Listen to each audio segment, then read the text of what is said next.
Hey, so welcome to justtravel.wordpress.com, and today this would be my first time to do this. So what I'm gonna do today is to read to you some tips and basic etiquettes in New York City. I got this book from Grand Central when I was there, passing time, when I came from Connecticut, and just waiting for time to pass by before I have to go to Staten Island. So the book that I got was the New York City Basic Tips and Etiquette. So the first tip I'm gonna give you from this book is, if you wanna see the Statue of Liberty for free, you could do so if you go to the Staten Island ferry terminal. And the ferry is free. Just hop on the ferry. It will bring you from Manhattan to Staten Island, and on the way there, you'd see the Statue of Liberty. You won't be able to go to the Liberty itself, but you'd be able to see it from afar and have your photo taken. You could bring your telephoto lens or zoom in, whatever you need to do. So that was the first tip. Second good tip that I saw in here was, when a taxi is occupied, the light is off, so don't try to hail that taxi. When a taxi is vacant, the light is on. Pretty simple. But why use the taxi? Oops. Why use the taxi when you could hop on the subway? It's so much more fun, and you get to meet, well, you get to see more people, I guess, and interesting buskers on the station. Also, when you're taking the subway, which brings us to the third tip, third tip is that most likely there won't be any um, signal or cell service when you're on the subway. So make sure to plan ahead, call whoever you need to call, text whoever you need to text before you get in the subway, and after the trip you'd be able to talk to them again, or yeah. So that's the third tip for you guys, or fourth. And next tip is, so when you're waiting at the station, subway station, and you see a train coming and it's empty, beware, because it's most probably empty for a reason. Maybe it's done for the day, or it's getting fixed, or whatever it is. Just beware. Ask people, ask around if you could ride that sub. Also, when you're a tourist, don't be afraid to look at your map.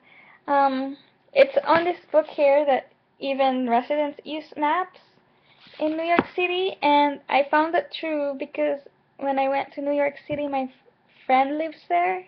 She lived there most of her life, and her boyfriend was born and raised there, lived there all his life, and both of them still needs the map to like figure out where we're gonna go next. And yeah, so it's not just for tourists, it's also for residents. So don't be afraid to look at Google Maps or a real map if you're lost, or just ask people. And this next tip is for photographers like me. Um, if you wanna take photo of the New York City skyline, go way back out of the city. Like it says here, best view would be from Queens, or Brooklyn, or New Jersey, and I find that so true. Um, yeah. So it says here, stand way back. A basic rule for photographing the Manhattan skyline. For best results, try crossing a river. And yeah, I met this guy too, and he's from Staten Island, and he showed me the best spot from Staten Island to take a photo of the Manhattan skyline, and that was awesome. And the next tip would be how to differentiate the Chrysler Building from the Empire State Building. So yeah. that is how the Empire State and the Chrysler Building looks like. Also, I found out from my friends in New York City that the Empire State Building at night, the light changes colors depending on the day and depending on the mood of the city. So it's not always the same light, which is pretty interesting to know. And so those are all the tips that's on this book. Well, not all of them, but the ones that I decided to share. But I'm gonna share to you some of the tips that I personally have thought of. First one is if you need Wi-Fi connection in Times Square, if you go to Sephora or H&M, they have free Wi-Fi. But I like H&M the best because they actually have like seats or couches near the dressing room where you could even plug in your phone or your iPad, iPhone, whatever you have, and you could connect to the internet for free. So yeah. And also, the guy from Staten Island that I met, he taught me how to eat a pizza the New Yorker way. So you fold the pizza in half and then just eat it like that. What other tips?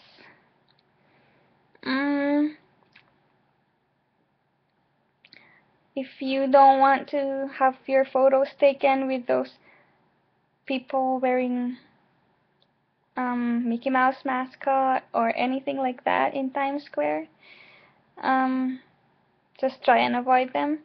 I was like minding my own business one time in Times Square. I was just on my phone texting or whatever I was doing, and Mickey Mouse guy came up to me and said, "You want a picture?" And I'm like, "Sure."